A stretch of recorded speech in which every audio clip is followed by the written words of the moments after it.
poner en manos de Dios este tiempo que Dios nos permite compartir de su palabra y aprender de sus promesas. Si tienen a alguien invitado, algún familiar, sería bueno que se contacte. La idea es que pues puedan preguntar. Por años nos han enseñado que la palabra de Dios simplemente es para ser escuchada y yo estoy de acuerdo con eso. Pero pues aparte de ser escuchada, pues también es importante entender que la palabra de Dios es para ser dialogada y compartida, ¿no?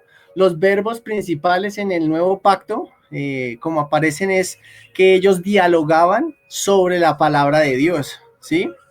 Claro, hay predicaciones que son magistrales, ¿sí? Pero la comunidad se edifica cuando entre todos pueden compartir preguntas y asimismo aprender y edificarse mutuamente. Entonces, bueno, vamos a poner este tiempo en manos de Dios. Señor Dios, ponemos en tus manos, Dios, esta noche, esta reunión que nos permites compartirnos, Señor, por medio de esta reunión online. Ponemos en tus manos, Dios, las palabras que vamos a averiguar, a atender, a aprender, Dios, porque es tu Espíritu, Dios, el que nos ilumina para poder estar aprendiendo de tu palabra y de tu presencia, Dios. Pongo en tus manos, Dios, a los hermanos que me acompañan aquí, Dios, a el hermano que nos acompaña aquí, Cata, su familia, mi papá, mi mamá y quien más pueda llegar, y que podamos aprender por qué el Señor Jesucristo es la luz, Señor Jesús. Te agradecemos en el nombre tuyo. Amén. Bueno, entonces el tema que hoy vamos a ver es sobre la luz, ¿sí? ¿Qué significa la luz y quién es la luz y cómo es definida en la Biblia y cómo interactúa en muchos momentos? Listo, los sábados anteriores veníamos tratando un tema que es el sexo y la supremacía de Jesucristo. Lo venía tratando mi esposita Alexa, pero hoy pues vamos a hacer una pausa y hoy les voy a compartir este tema. En 8 días vamos a poder retomar este tema. ¿Listo? Entonces, los que puedan acompañarme en el link pueden ingresar para poder visualizar los versículos y las diapositivas que vamos a tener y aquí las vamos a transmitir. ¿Listo? Entonces vamos a compartir aquí pantalla.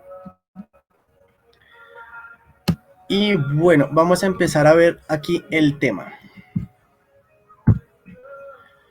Entonces, vamos a hablar sobre qué significa la luz. La luz es entendida en la Biblia como esencia de Dios y como que de ahí emanan los atributos de Él. Hemos estado viendo en las anteriores predicaciones, en las anteriores charlas desde hace algunos sábados, algunos viernes, los atributos de Dios. Hoy vamos a entender cómo esos atributos, que los vamos a continuar viendo en los demás días, se reúnen en nuestro Señor Dios. ¿Listo? Para esto vamos a empezar nosotros yendo a Santiago 1:17. ¿Listo? Santiago 1:17. Santiago 1:17 nos dice: toda buena dádiva y todo don perfecto desciende de lo alto, del Padre de las luces, en el cual no hay mudanza ni sombra de variación. Entonces, bueno, aquí nos habla como que Dios, de donde emana toda la bondad y toda la misericordia, todos sus atributos, es el Padre de las luces, ¿sí? Naturalmente indica que hay otras luces, pero dice que de Él emana la luz. Es como si nosotros tomáramos el sol y pusiésemos varios espejos. Los espejos también tendrían luz, pero no es luz propia, sino es luz reflejada. Por eso acá nos dice el Padre de las luces, ¿sí? Por ende, en la Biblia vamos a encontrar también la expresión hijos de la luz. ¿Listo? Que la vamos a ir desentrañando poco a poco. De hecho, la luz es un fenómeno físico que no ha sido muy del todo desarrollado, y la Biblia nos explica que la luz es un fenómeno que no podemos entender de todo, y vamos a ver que es porque la luz, más allá de sus propiedades físicas que puede tener de iluminar, tiene una connotación espiritual inmensa, y por eso pues es que se entiende mucho más con la palabra de Dios. Obviamente desde el aspecto físico se estudia, claro que sí, pero pues complementando el aspecto físico está el aspecto espiritual, y los dos están en la Biblia. ¿Listo? Entonces vamos a leer ahora Isaías 45:7. ¿Listo? Entonces vamos a buscar Isaías 45:7. Nos dice el versículo, que formó la luz, que formo la luz y creo las tinieblas, que hago la paz y creo la adversidad. Yo, Yahvé, soy el que hago todo esto. Entonces, Isaías en este capítulo nos está hablando sobre cómo es el encargo de Dios para Ciro. Esto es una profecía que está diciendo, es un poco compleja, pero por ahora solo vamos a analizar el verso 7. El verso 7 nos está hablando sobre los atributos de Dios como creador. Y aquí nos está diciendo que Él forma la luz y crea las tinieblas. Entonces, aquí de pronto nos entra una confusión de por qué nos dice aquí que crea las tinieblas, ¿sí? Pero cuando nosotros profundizamos mucho más en la palabra, por ejemplo, en el libro de Job, en el verso 38, nos indica que Dios cubrió de tinieblas en un principio la creación como si fuera una envoltura, ¿sí? Pero esto lo hizo obviamente con la luz. Entendemos la luz como ausencia de tinieblas, como bien ha sido definida, ¿sí?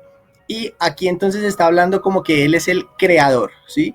Ahora, cada palabra en particular, en cuanto a las tinieblas y lo que significa la maldad, tienen una divergencia, ¿sí? Pero o una diferencia, pero esa diferencia la vamos entendiendo cada vez más al estudiar las palabras en el original lenguaje. Lo podemos hacer también continuamente. Entonces, por acá estamos viendo en Isaías 45:7 que Dios es el creador de la luz. ¿Listo? Vamos a ver cómo Dios, al mismo tiempo que crea la luz, separa la luz de las tinieblas. Es una acción diferente. Primero la crea y luego la separa. Esto aparece en Génesis 1:4. Vamos a buscar Génesis 1:4. Y poco a poco vamos a entender que la luz no es solo un fenómeno físico, ¿sí? Algo que ocurre para iluminar, sino que es muchísimo más grande. Dice en Génesis 1:4, y vio Dios que la luz era buena y separó Dios la luz de las tinieblas. Entonces, poco a poco vamos a ver cómo esta luz tiene una trascendencia más grande. La luz representa así pues la presencia de Dios, ¿sí? Y entendemos con esta separación de luz y tinieblas que nos habla en Génesis 1, que la tierra es el palco de una gran lucha, en donde la luz aparece en el día y su ausencia en la noche, que lo llamamos tinieblas, ¿sí? Y es lo que sucede pues en los corazones de los humanos, en donde se libra realmente pues esta batalla que no solo es física en el sentido de luz y tinieblas, sino moral en el sentido de bondad y maldad, ¿sí? En esos dos aspectos. Entonces, ahora vamos a ver que esta luz es dividida en tres partes. Es dividida en natural, extraordinaria y artificial. Entonces vamos a ver cada una de estas tres. La luz natural la vamos a ver en Job 24:14. Estas son las tres divisiones de la luz. Job 24. Y ponemos aquí verso 14. Dice aquí, a la luz se levanta el matador, mata al pobre y al necesitado, y de noche es como ladrón. Entonces, aquí estamos viendo la luz que nosotros entendemos como luz del día, o sea, luz del periodo del día desde 6 de la mañana a 6 de la tarde, aproximadamente, ¿sí? Aquí el versículo nos está hablando sobre los rebeldes, que cómo actúan ellos. Entonces dice, vamos a leer un poco el verso atrás, ¿sí? Dice, verso 12, desde la ciudad gimen los moribundos y claman las almas de los heridos de muerte, pero Dios no atiende a su oración. Ellos son los rebeldes a la luz. Aquí en este verso 13 nos está hablando a la luz como obediencia, porque nos está manifestando rebeldía, ¿sí? Pero fíjense que la luz en el verso 14 ya nos habla sobre una luz física, ya no como obediencia. Vuelvo y repito, en el 13 nos dice, ellos son los que rebeldes a la luz, nunca conocieron sus caminos ni estuvieron en sus veredas. Entonces, fíjense cómo en un solo versículo nos relaciona la luz, los caminos y las veredas como si fuera algo que se sigue o que se obedece, ¿sí? Pero en el 14 nos habla de la luz como un periodo de iluminación en el día. Dice, a la luz se levanta el matador, mata al pobre y al necesitado, y de noche es como ladrón. Entonces aquí nos está diciendo que el asesino se levanta en la mañana a ejecutar su asesinato, matando al pobre y al necesitado. Esto también nos habla de orgullo y de mezquindad. Y de noche es como ladrón. Entonces, vamos ahora a ver. Listo. Vamos ahora a ver la luz como una manifestación extraordinaria o milagrosa. ¿Listo? Listo. Esto lo vamos a ver en Éxodo 14, 20. Vamos a buscar Éxodo 14, 20.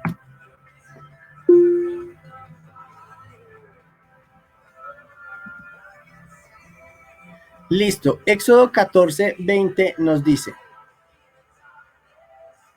e iba entre el campamento de los egipcios y el campamento de Israel, y era nube y tinieblas para aquellos, y alumbraba a Israel de noche. Y en toda aquella noche nunca se acercaron los unos a los otros.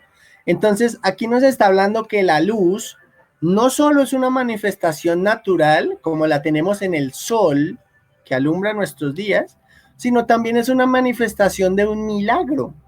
Recordemos que en Éxodo, el Éxodo nos habla de una salida. ¿Salida de quién? Del pueblo de Israel. Y ese pueblo, cuando salió de Israel, que cruzó el Mar Rojo, de lo cual hay vestigios científicos de las ruedas del carro del faraón en el fondo del Mar Rojo, es un documental muy interesante. Cuando llegaron al desierto, dice que una columna de fuego los guiaba, y aquí nos está hablando de esa columna. Vamos a volver a leer el versículo para entenderlo. ¿Listo? Vamos a leer un poco el versículo anterior para poder entender un poco el contexto. El versículo anterior es el 19. Éxodo 14, cerramos, 14, aquí, control F y 19.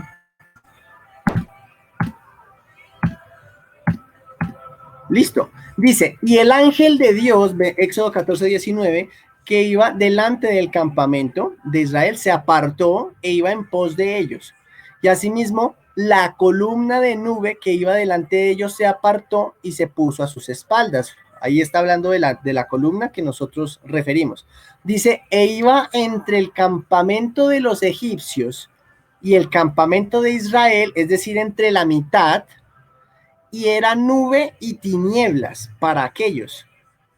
Es decir, esa columna se manifestaba para los que iban atrás, es decir, para los egipcios, como nube y tinieblas, ¿sí? Pero miren a Israel, dice, y alumbraba a Israel de noche, y en toda aquella noche nunca se acercaron los unos a los otros. Es decir, la luz estaba haciendo una manifestación milagrosa para proteger al pueblo de Israel de la muerte que le iban a traer los egipcios. ¿Listo? Entonces ya vimos la luz como un elemento natural y aquí como un elemento milagroso. Vamos a buscar ahora Salmo 78, 14. ¿Listo? Entonces vamos aquí arriba, Salmo 78 en el verso 14. ¿Sí? Aquí en Salmos, que fue escrito muchos años después, nos está hablando sobre cómo sucedió este milagro de Éxodo. Es decir, en Salmos se están repitiendo, o más bien recordando, queda mejor, lo que sucedió en Éxodo. Dice, dividió el mar y los hizo pasar, detuvo las aguas como en un montón. Nos está hablando de la separación del Mar Rojo. Y acá dice, y les guió de día con nube y toda la noche con resplandor de fuego. Entonces, este resplandor de fuego es una manifestación de la luz, que no solo guía, sino que protege, ¿sí? Entonces vamos entendiendo un poquitico más qué es la luz, ¿sí? Y asimismo vamos a ver Hechos 9:3. Vamos a leer Hechos 9, Hechos 9. ¿Y qué es Hechos 9? Nos habla de la conversión de Pablo. Recuerdan que Pablo era alguien que era muy instruido. Dice la Biblia que fue instruido a los pies de Gamaliel, que era uno de los fariseos que más altos en su conocimiento de la época. Hacía parte del grupo de los que enfrentaron a Jesús, pero él era un poco más conservador, según lo entendemos por la palabra. Y aquí en el capítulo 9, Saulo, es decir, el que posteriormente fue Pablo, está escapando se está dirigiendo a matar a los cristianos y fue tumbado del caballo. Vemos el verso 3 lo que dice: mas yendo por el camino, aconteció que al llegar cerca de Damasco, repentinamente le rodeó un resplandor de luz del cielo. Y cayendo en tierra, oyó una voz que le decía: Saulo, Saulo, ¿por qué me persigues? Hemos estado viendo la luz como un fenómeno natural, como un fenómeno milagroso, pero aquí la vemos como una persona y también como un fenómeno natural y milagroso. ¿Por qué? Natural porque iluminó, milagroso porque apareció repentinamente. Dice que un resplandor le rodeó y como un fenómeno de una persona. Ya no es tan fenómeno porque ya empieza a tomar forma el concepto, ¿sí? Y dice que de esa luz emanó una voz. O sea que esa luz es una persona, o por lo menos nos apunta hacia allá, ¿sí? Nosotros normalmente no vemos que el sol nos hable, ¿sí? Pero el sol representa algo, por eso en la Biblia se llama el sol de justicia, nuestro Señor Jesucristo. Pero aquí volvemos a leer, dice: repentinamente le rodeó un resplandor de luz del cielo y cayendo en tierra oyó una voz que decía: Saulo, Saulo, ¿por qué me persigues? Entonces es como si en la luz estuviese una personalidad que tiene atributos naturales, atributos de extraordinarios en milagros y atributos también de una persona. ¿Por qué? Porque tiene una conciencia. La característica de ser persona es tener una conciencia. ¿Listo? Entonces, vamos ahora a ver Hechos 12, versículo 7. Vamos a ver qué nos habla Hechos 12. Recuerden que nuestro tema de hoy es la luz. Hechos 12, verso 7. ¿Listo? Entonces, ¿cuál es el contexto aquí que nos está hablando? ¿Listo? Dice: Pedro es librado de la cárcel. Resulta que en Hechos, que es el libro en donde empezaron a predicar poco a poco los seguidores de Jesucristo, su evangelio, que su evangelio era que él se hizo hombre, vivió entre nosotros, predicó, murió, resucitó, ascendió al cielo y va a volver a venir. Ese es el evangelio. Lo predicaron varias personas, entre ellos Pedro. ¿Listo? Que no era el principal, porque el principal y único es el Señor Jesucristo. Sin embargo, era una persona que Dios estableció como una base. Recordemos que Efesios 2:20 nos dice que la iglesia de Dios se edifica sobre Jesucristo, ¿sí? No sobre Pedro. Y nos dice que siendo Jesucristo la principal piedra del ángulo, Dios edificó su iglesia sobre apóstoles y profetas.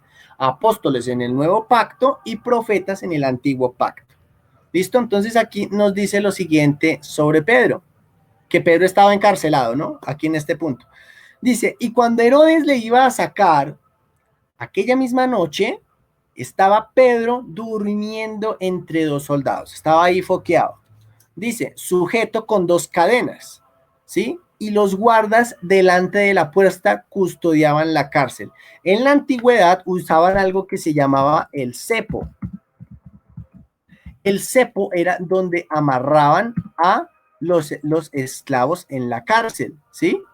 A veces eran amarrados con árbol, con esto, y a veces eran amarrados con cadenas. Entonces, estas cadenas representan obviamente un símbolo de la esclavitud que en ese momento estaba viviendo. Y dice el verso 7, y he aquí se presentó un ángel del Señor y una luz resplandeció. Ya vemos los verbos que aparecen, ¿no? Resplandecer es sinónimo siempre de una acción de la luz. Dice, resplandeció en la cárcel y tocando a Pedro en el costado, es decir, lo tocó el ángel del cual estaba resplandeciendo la luz, diciendo, levántate pronto. Y las cadenas se le cayeron de las manos. ¿Listo? Entonces aquí el ángel le dijo el ángel, cíñete y átate las sandalias, es decir, póngase zapatos, mijo, que nos vamos. Y lo hizo así, y le dijo, envuélvete en tu manto y sígueme. Y saliendo le seguía, pero no sabía qué era en verdad lo que hacía el ángel, sino que pensaba que veía una visión. O sea, él pensaba que estaba viendo ahí la visión y todo, pero no, realmente le estaba pasando. Entonces, hasta aquí vemos que la acción de la luz es una acción milagrosa y extraordinaria. ¿Listo? Ahora vamos a ver la tercera forma en la cual se divide la luz. ¿Listo? Ya vimos natural, vimos extraordinaria y tocamos un poquito que la luz es una persona porque tiene atributos de alguien que pregunta, que cuestione, que conoce, como una conciencia. Y vamos a ver ahora que la luz es artificial también. Para esto vamos a buscar Jeremías 25:10. ¿Listo? Jeremías 25:10.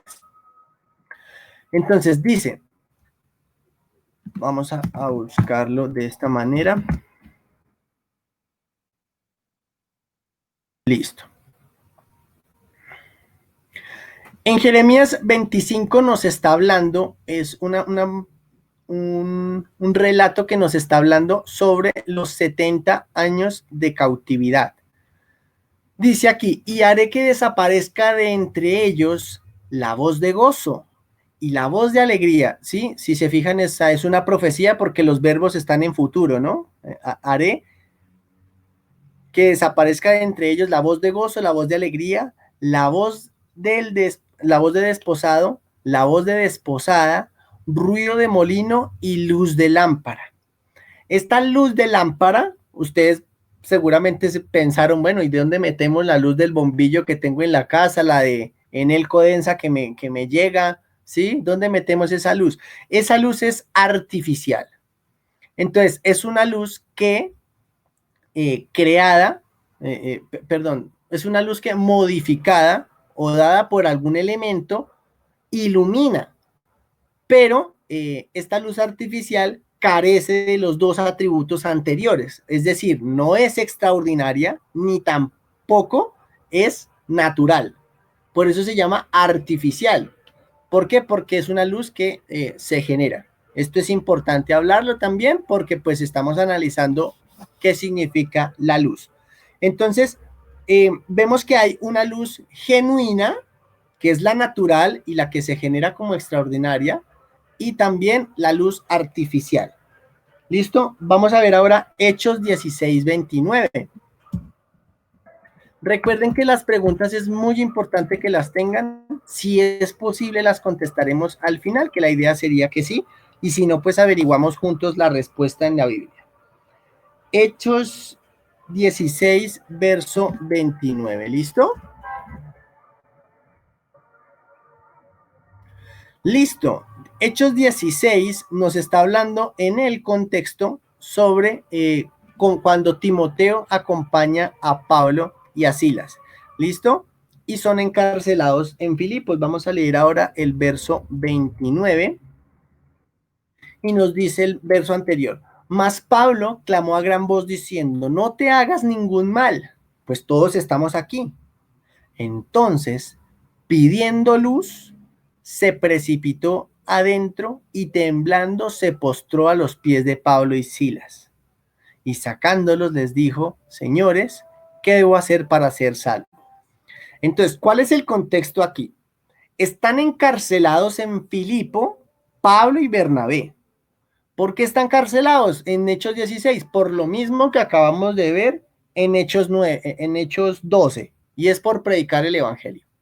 Estando encarcelados, hubo un milagro de parte de Dios para liberarlos, y en esta liberación que hubo, el centinela que estaba allí cuidándolos vio que estaban yéndose, o eso pensó, que estaban yéndose los presos. Eso está en el verso 27, dice, pensando que los presos habían huido, aquí está, ¿listo?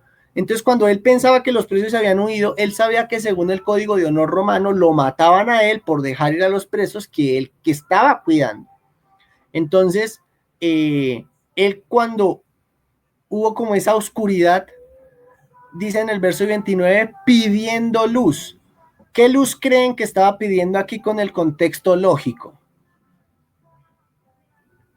Muy probablemente, muy seguramente, sea una luz de una vela, ¿sí? Porque si leemos el contexto anterior, vemos que esto era medianoche. Esto está en el verso 25, dice, pero a medianoche. Entonces, si alguien pide luz a medianoche, hoy en día es para encender el bombillo, en ese tiempo era para encender la vela. ¿Listo?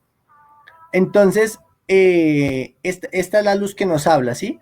Luego aparece en el verso 30, ¿qué debo hacer para ser salvo? Entonces, ¿qué debo hacer para ser salvo? Pues ya se refiere obviamente porque le estaba ya empezando a predicar Pablo y Silas. Entonces, con esto pues hemos terminado de ver nuestras generalidades sobre la luz. Va siendo recapitulando un poco, estamos viendo que Dios es fuente de luz. Lo vimos en Santiago cuando dice que es el padre de las luces y que por ende hay hijos de luz. Claro que sí. Vemos también que es creada por Dios, naturalmente la vimos en Génesis capítulo 1, verso 3. Vemos que Dios también crea la luz y las tinieblas, según Isaías 45, lo cual hay que entenderlo profundamente también, porque es un concepto que no es sencillo, y que hace separación entre ellas. ¿Listo? Vimos también que es dividida en tres partes, que es natural, extraordinaria o milagrosa y artificial. ¿Listo? Entonces, ahora vamos a ver cómo actúa esta luz. ¿Listo? Esta luz actúa comunicándose al cuerpo de la siguiente manera. Vamos a ver Proverbios 15:30.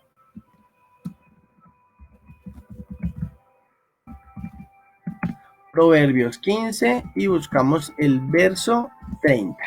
¿Listo? Dice, la luz de los ojos alegra el corazón y la buena nueva conforta los huesos. ¿Listo? Proverbios entendemos que es un libro que nos habla de aforismos. ¿Qué es aforismos? Aforismos es decir mucho con pocas palabras. Es como cuando uno dice un dicho, ¿sí? Por eso Proverbios es llamado los dichos de Dios. ¿Listo? Entonces nosotros tenemos dichos como, por ejemplo, decir de tal palo tal astilla. O como, por ejemplo, decir hijo de tigre sale pintado. Esos son dichos corrientes, culturales, pudiésemos decirlo. Pero en Dios hay dichos de los que proviene la verdadera sabiduría. Esa verdadera sabiduría, pues, nos la habla Proverbios, capítulo 8, que es un recital sobre quién es la sabiduría. ¿Listo? Entonces, esto lo vemos en el verso 30. ¿Qué nos está hablando aquí el verso 30 de Proverbios 15? Que la luz es la que llena de alegría el corazón. Ahora les hago una pregunta. Imagínense cómo serían nuestros días sin luz. Muy probablemente los días de nosotros sin luz, aparte de obviamente estar en tinieblas, nuestros días sin luz no verían algo que nosotros entendemos como belleza, naturaleza, como acciones. Entonces, es cierto que en el mundo hay mucho sufrimiento, maldad y muerte, por supuesto que sí.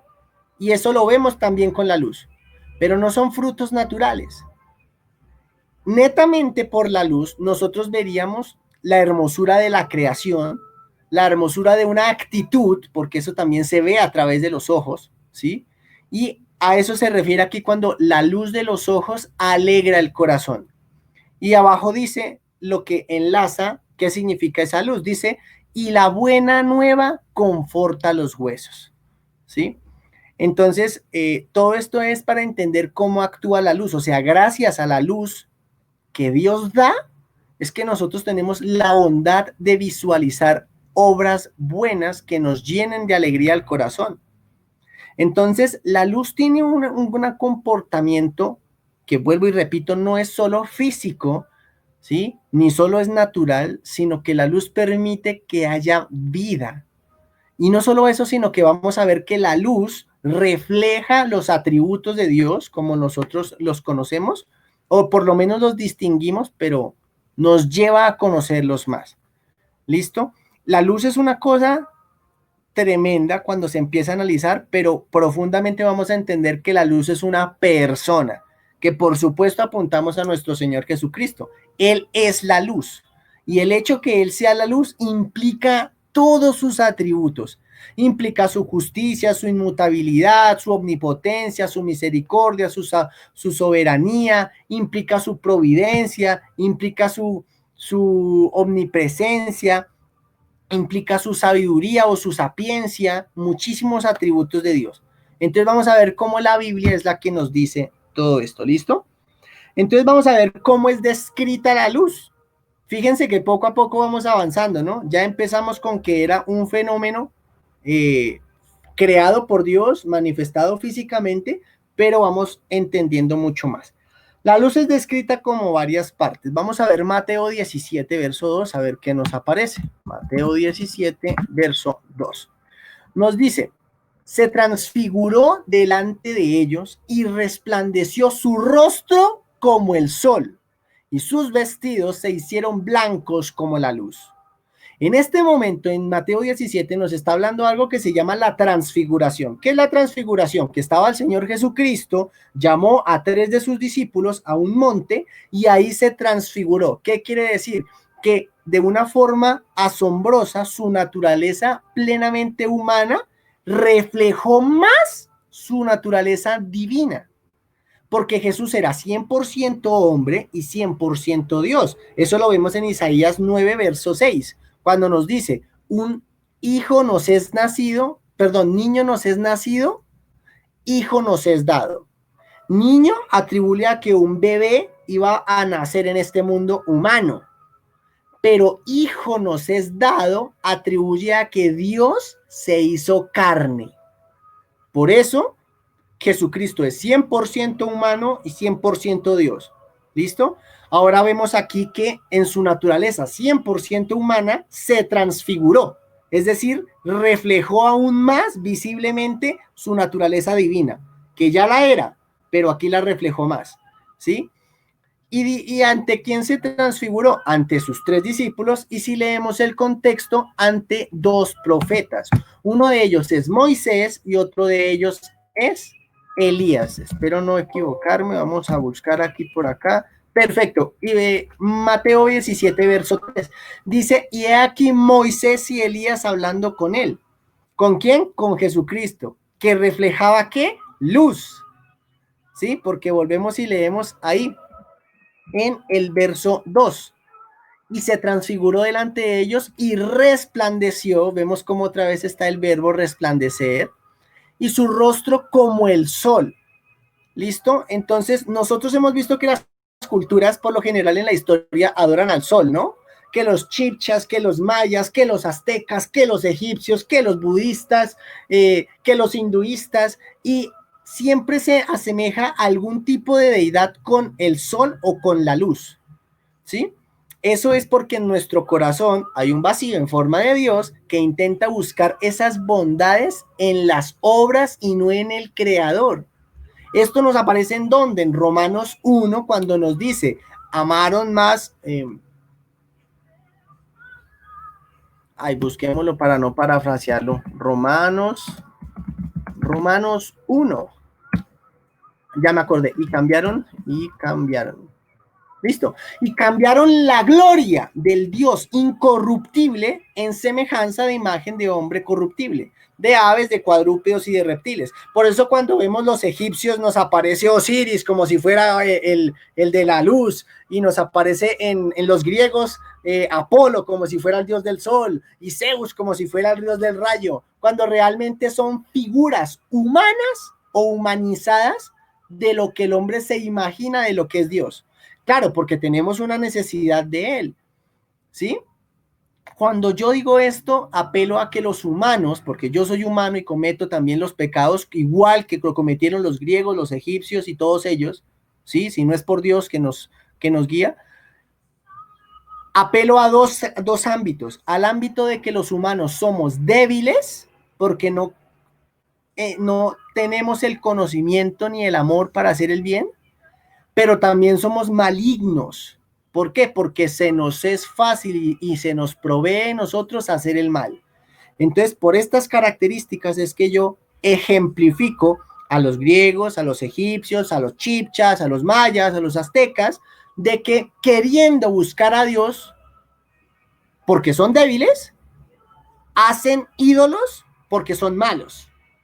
Somos malos sin Cristo, ¿sí? ¿Por qué somos malos? Por naturaleza, porque Romanos 3 nos dice no hay ningún bueno sobre el mundo.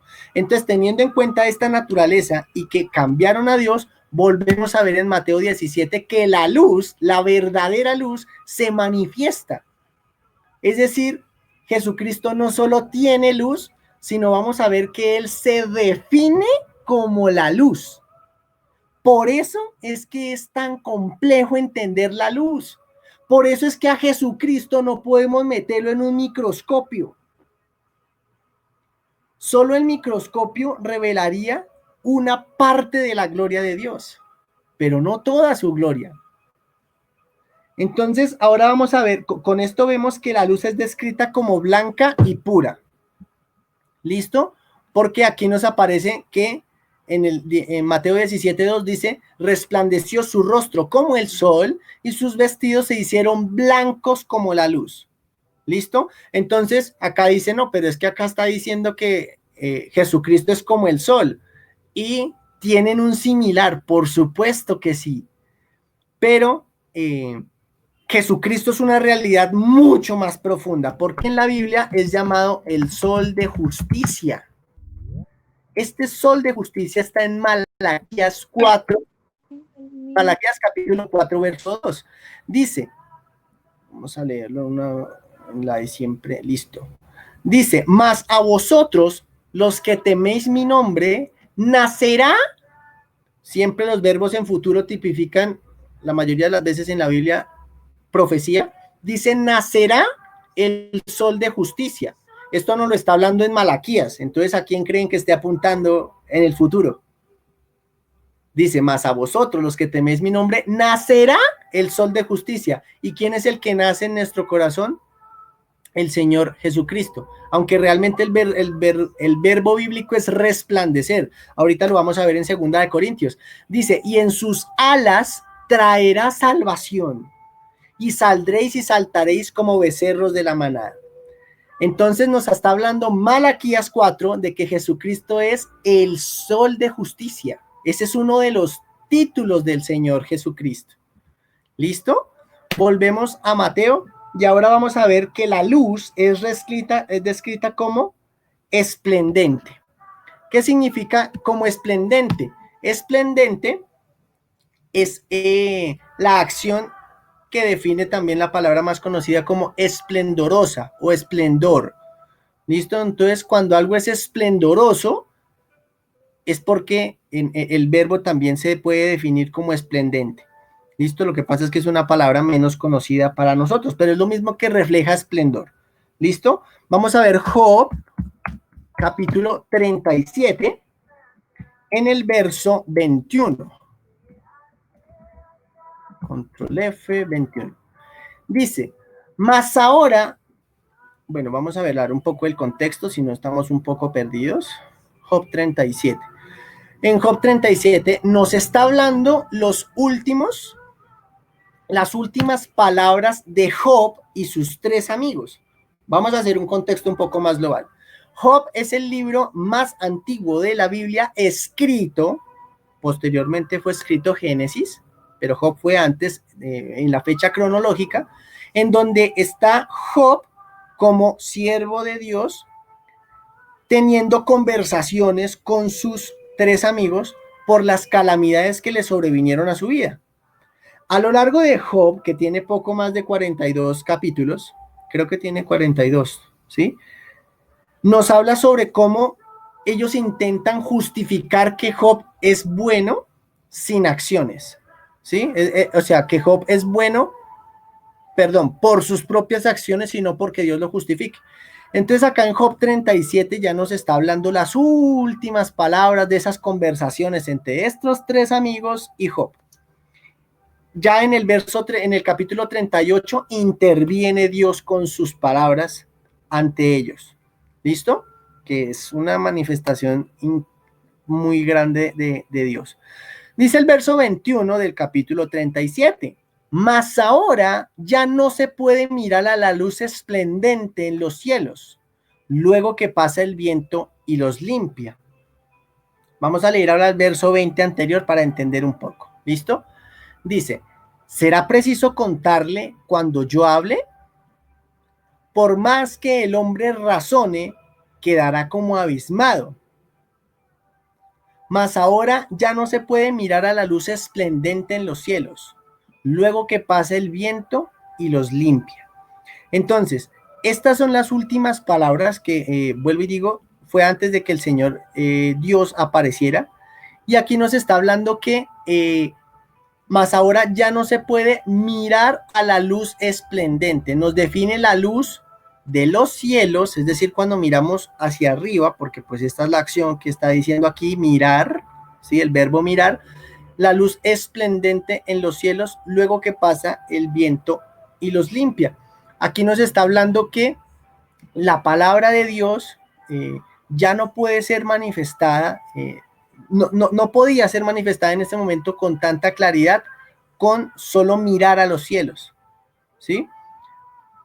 Ahora vamos a ver que la luz es brillante, lo vamos a ver en 2 de Samuel 23:4.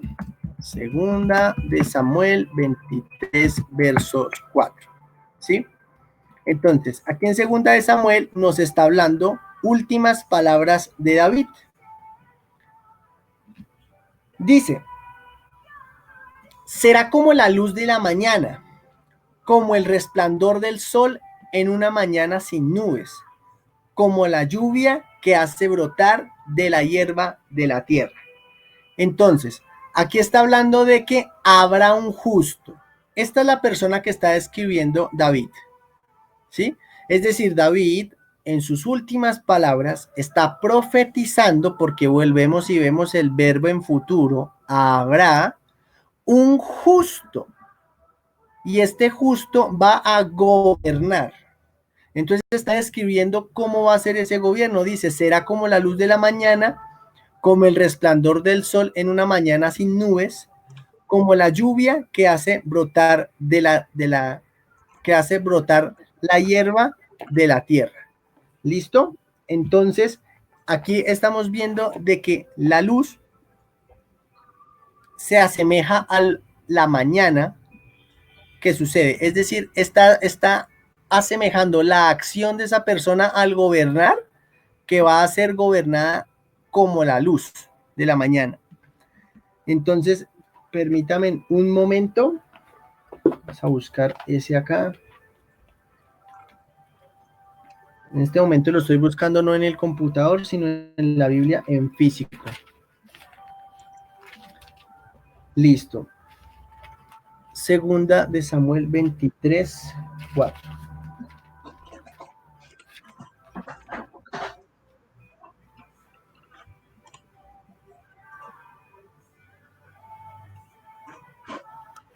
Nos dice, estas palabras inician el registro de la palabra dada directamente por Dios, cuyo rey ideal ha de ejercer autoridad de parte de Dios con justicia, en total sujeción a la soberanía divina. Un rey así es como los vitales rayos del sol al amanecer, y como las lluvias que dan vida y alimentan a la tierra. Este rey ideal que queda identificado en el antiguo pacto como el Mesías venidero. Entonces, esta profecía que nos está hablando David, eso era lo que quería también tener un poco más de entendimiento, es una profecía mesiánica. ¿Por qué? Porque nos habla como el Mesías, como su gobierno. Esto es lo que se llama también en gobierno teocracia. La teocracia es el gobierno de Dios, ¿sí? Pero lamentablemente vemos que aquí la teocracia humana nos trae un gobierno de la religión.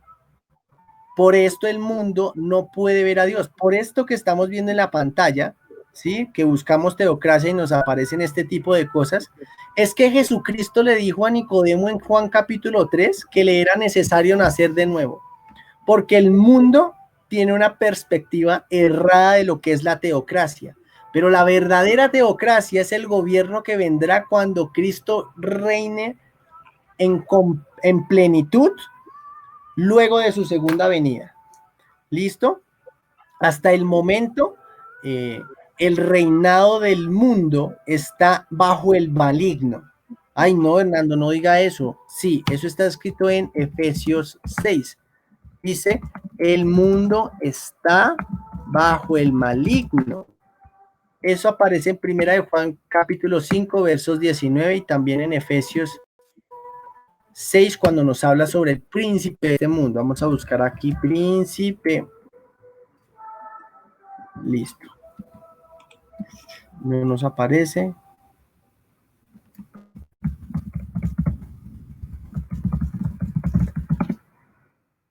Ok, me equivoqué.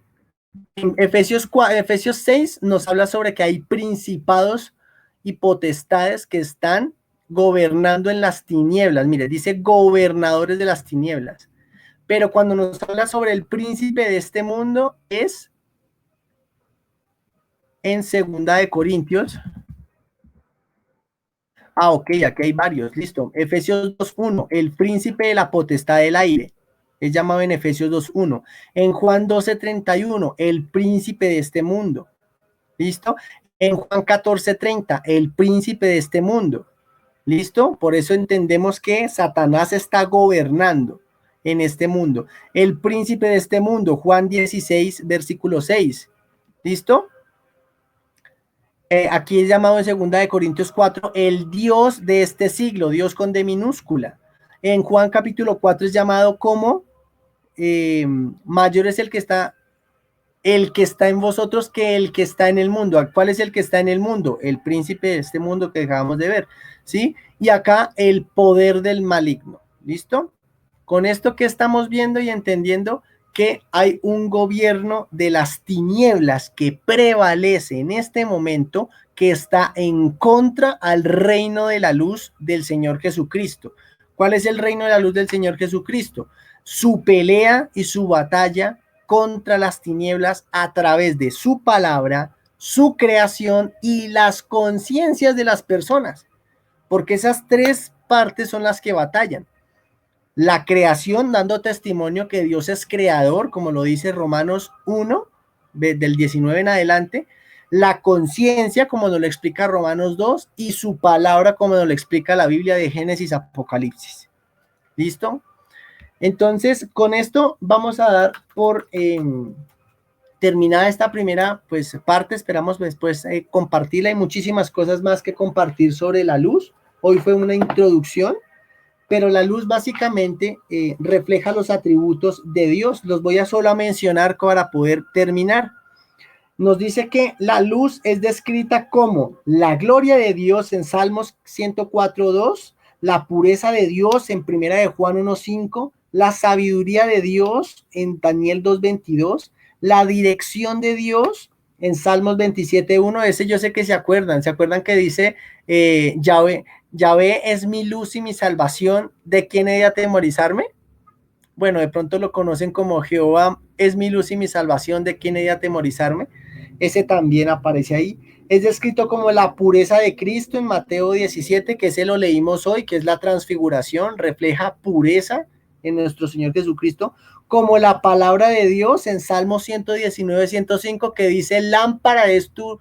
No, ese es el... Lámpara es tu palabra. Ay, vamos a buscarle porque Salmo 119, 105. Ahora sí, dice, lámpara es a mis pies tu palabra y lumbrera a mi camino. Aquí nos está hablando sobre que la luz es la palabra de Dios. También es definida así en el Salmo 19, que es un salmo que nos habla sobre la palabra de Dios. La luz es definida como el evangelio también. Ahorita leímos segunda de Corintios 4:4, cuando dice que el Dios de este siglo cegó el entendimiento de los incrédulos para que no les resplandezca la luz del evangelio. Vamos a verlo aquí en segunda de Corintios 4:4. Dice, en los cuales el Dios de este siglo cegó el entendimiento de los incrédulos. Ya vimos que el Dios de este siglo, ¿quién es? El príncipe de las tinieblas, ¿sí? Cegó el entendimiento de los incrédulos para que no les resplandezca. Este verbo resplandecer lo hemos visto durante todas nuestras definiciones bíblicas, ¿sí? Nuestros conceptos bíblicos, nuestras luces bíblicas. Dice que los ministros de Dios también se reflejan como la luz. ¿Se acuerdan cuando la Biblia en Mateo 5 en el Sermón del Monte nos dice que la luz no se pone debajo de una mesa? ¿Sí? La luz no se pone debajo de una mesa. Vamos a ver si nos aparece alguna imagen alusiva. Mateo capítulo 5, por supuesto. ¿Listo? Entonces, la luz no se pone debajo de una mesa, sino que se pone en lo alto. Por eso la Biblia nos llama hijos de la luz. Vamos a buscar aquí una concordancia, y en esta concordancia, que se llama mi concordancia electrónica, vamos a poner aquí hijos de la luz.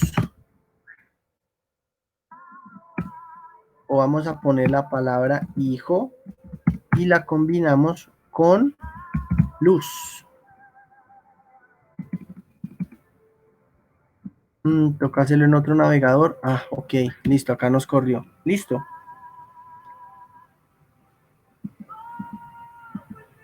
Nos aparecen muchos que son hijos de la luz. Listo. Primera de Juan 1:7. Pero si andamos en luz, es decir, en Jesucristo, como Él está en luz, tenemos comunión los unos con los otros y la sangre de Jesucristo nos limpia de todo pecado. Eso está en Primera de Juan. Vamos aquí también en Efesios 5, versículo 8. Dice, porque en otro tiempo erais tinieblas, mas ahora sois hijos, sois luz en el Señor. Andad como hijos de luz. Y nos acabamos de dar cuenta que al principio de la charla, ¿sí? Estaba en Santiago 1:17 que nos decía que el Padre de las luces, que lo habíamos visto. Aquí nos está llamando hijos de luz a los que por su luz hemos recibido. Esto no se trata de decir, no, es que yo tengo la luz y voy para el resto del mundo porque es que yo soy la luz. No, no, no. El que dice yo soy la luz es Cristo. Nosotros somos espejos que reflejamos su luz y su naturaleza se va formando en nosotros. Es decir, no somos meros reflejos, ¿sí? Sino que la naturaleza de Dios se va impartiendo hacia nosotros. ¿Dónde está eso? Eso está en Primera de Pedro 1. Cuando nos dice que, ay, permítame un momento. Si no es primera, es segunda, pero alguna de las dos es. Creo que es esta, naturaleza. Dice aquí en segunda de Pedro 1 que nos hace participantes de su naturaleza divina. Entonces, estas eran algunas de las características que les quería mencionar, que no tuvimos tiempo de profundizarlas, pero pues es importante que las tengamos al menos nombradas en este momento, sobre que la luz es algo que no conocemos cuando nacemos, a pesar de que nuestro nacimiento se llame dar a luz, porque hay vida en el ser humano, por eso se dice dar a luz, pero no la conoce. porque por eso el Señor Jesucristo dijo en Juan 17 que te conozcan a ti, el único Dios verdadero, y a tu Hijo a quien has enviado. Vamos a poner en manos de Dios esta palabra de Dios, porque pues yo lo único que he compartido es lo que Dios nos enseña. Dice que Dios, que Él es el que le da crecimiento a cada uno, y nosotros podemos, si durante nuestra semana pues meditamos en su palabra, reflejar cada vez más esa luz, y que no sean solo palabras, porque el reino de Dios no consiste en palabras sino en poder. Entonces vamos a orar, porque eso no se puede hacer sin oración. Cuando menos oramos es cuando más pecamos, y obviamente no lo digo porque lo haya leído, sino porque lo vivo. Por eso es necesario buscar de Dios siempre. Padre, ponemos en tus manos esto que estamos compartiendo sobre ti, aprendiendo, porque viene de ti y va hacia ti, Dios. Estas hermosas naturalezas que conocemos tuyas, Señor, esta hermosa naturaleza de luz, de resplandor, eh, la vivimos a medida que nos arrepentimos de nuestras tinieblas, Dios. No es fácil, es difícil, nos da mamera, pereza, cansancio, jartera, pero el Espíritu hace la obra, y poco a poco, Dios, tú nos vas transformando de gloria en gloria, Dios. Así sea cada día, con pequeñas actitudes, con el trato a nuestros allegados, familiares, con decisiones, Dios, de, de no ser corrompido al obrar, de no transar, con decisiones de decir la verdad, con decisiones de seguir el camino, con decisiones de amar la vida, con decisiones de negar la muerte que hay en el mundo. Y cuando digo negarla me refiero a no apoyarla, pero asimismo, Señor Dios, tener compasión. Gracias porque nos falta un montonón, Señor Jesús, y ya estás muy cerca a venir a este mundo, Dios, a juzgarlo con justicia como el sol que eres. Y todavía nos falta mucho, Dios. Ayúdanos a poder ayudarnos entre hermanos, entre hogares, entre familiares, a crecer en tu luz, y a que si esa luz nos llega verdaderamente, andemos en ella y la compartamos. Gracias por tus misericordias, por tus bendiciones. Ayúdanos a hacer luz, a no escondernos debajo de una mesa, porque es muy fácil hacerlo, Dios. Ayúdanos a no ser cómodos, porque la comodidad nos ataca, Dios, y es como si negáramos de quién somos hijos, Dios, o de quién nos hizo sus hijos. Es como si quisiéramos vivir en las tinieblas, habiendo sido rescatados por la luz. Gracias, Señor Dios, y ayúdanos a seguir aprendiendo de tu bondad. Ponemos todo esto en tus manos, Señor Jesucristo. Amén. Gracias.